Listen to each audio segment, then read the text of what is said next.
Oke, teman-teman boleh catat tuh ada properti, ada otomotif, ada lagi gak John nih? Gue kepo nih. Ada sektor yang lagi menarik juga gak? Sebenarnya kalau selain ini ada lagi nih yang sebenarnya komoditas. Hah, Harganya lagi naik terus, tapi sahamnya masih ketinggalan. apa tuh?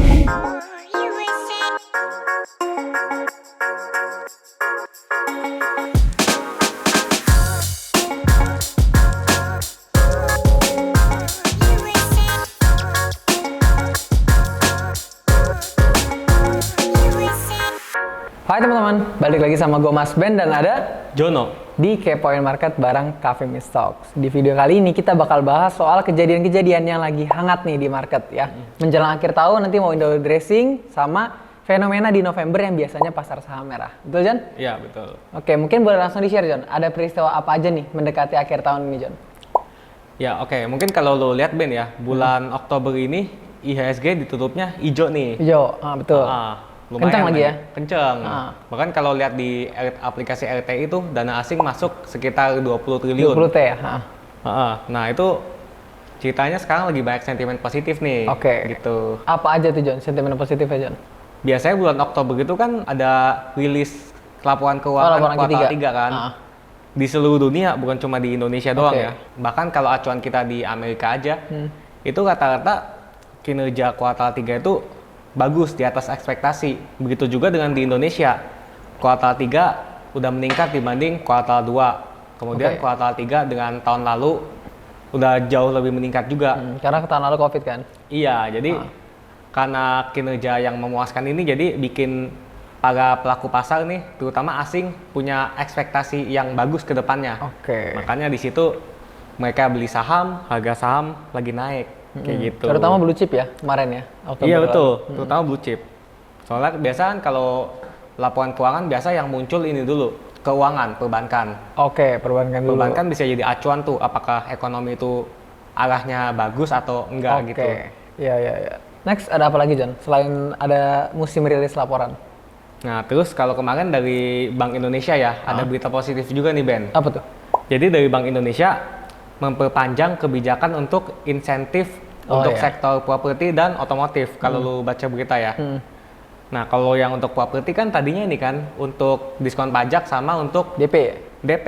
Jadi nanti untuk kategori tertentu bisa ambil kredit rumah dengan DP 0%. Oke. Nah, habis itu buat otomotif juga PPNBM itu yang diperpanjang. Oh, ya diperpanjang ya? Iya, jadi ntar harga mobil bakal lebih murah. Jadi nanti akan bagus untuk kedua sektor ini ya. Sampai kapan tuh John aturannya? Diperpanjang sampai Desember 2022. Masih setahun lagi ya? Iya, 1 tahun langsung lebih ya? sekali diperpanjang. Oke. Jadi kalau properti itu kan yang paling dampaknya besar. Oke. Dari properti entah ke sektor-sektor yang berkaitan ada kayak semen, Iya, kemudian bahan bakunya, peralatan segala rumah macam. tangga, barang konsumsi. Jadi kalau dari properti ini dampaknya banyak, bagus jadi. Oke, ya. Domino efeknya positif ya? Iya, betul. Ke beberapa sektor ya? Tadi lo Kayak ngomong gitu. begitu berarti properti sama, apa tadi bilang? Otomotif? Iya. Salah satu sektor yang prospektif dong nih? Iya, kalau ngelihat dengan ada kebijakan ini, sektor ini bisa menjadi prospektif karena pasti ntar kinerjanya untuk sektor ini bisa meningkat. Membaik kayak gitu. ya. Oke, teman-teman boleh catat tuh ada properti, ada otomotif, ada lagi gak John nih? Gue kepo nih. Ada sektor yang lagi menarik Oke. juga gak nih? Sebenarnya kalau selain ini ada lagi nih yang sebenarnya komoditas.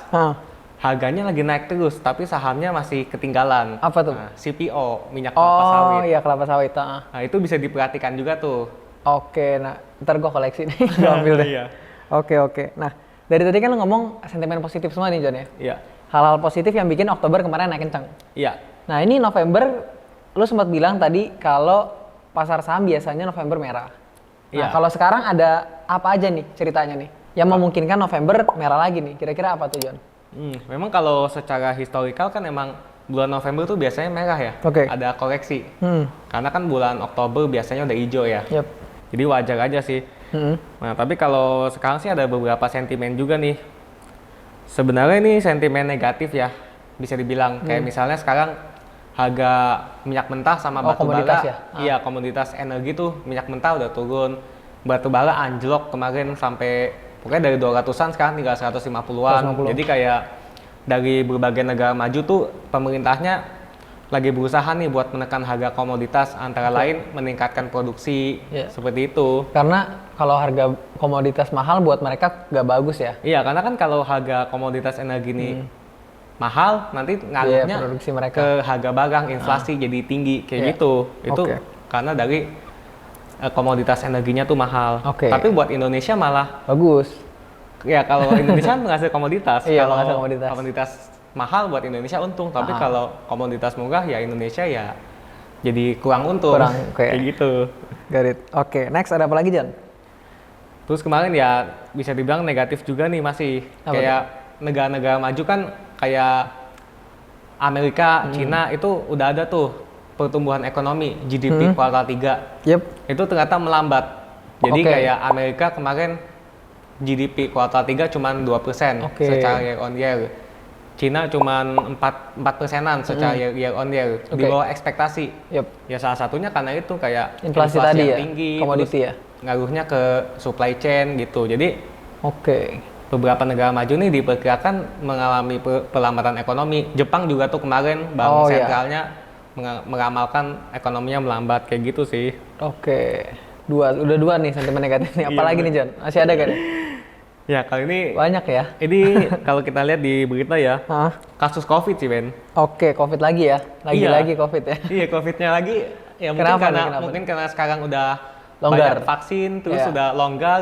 Ini udah mulai meningkat lagi. Mulai meningkat Apalagi lagi. kemarin di Cina ya, yang karena ada wisatawan yang infeksi, terus menyebar kemana-mana. Terus di Eropa juga, di Indonesia juga beberapa hari ini naik sih kasusnya. Oke. Kayak Lagi-lagi itu jadi kekhawatiran buat market ya? Iya, jadi khawatiran. Makanya kan dari pemerintah juga udah ngingetin nih, hati-hati gelombang 3. Makanya cuti bersama pas Natal ditiadakan. ya? Iya. Oke, biar orang nggak liburan ya? Mm-mm.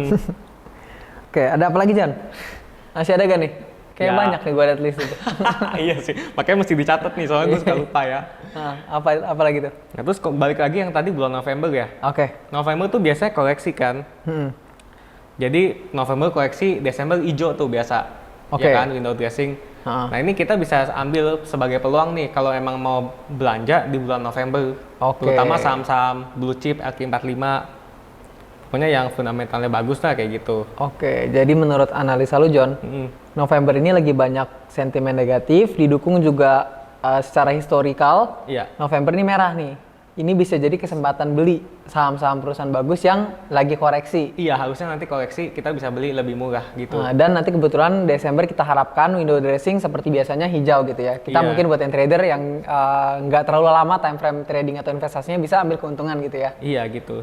Oke, kurang lebih gitu teman-teman ya. Udah semuanya? Udah. Cukup Oke. banyak ya. Sip. Oke teman-teman, semoga kalian dapat insights baru dari kita dan jangan lupa subscribe channel Cafe Mistos kalau kalian belum dan komen pertanyaan-pertanyaan di bawah ini. Sampai ketemu di Kepoin Market berikutnya. Bye bye.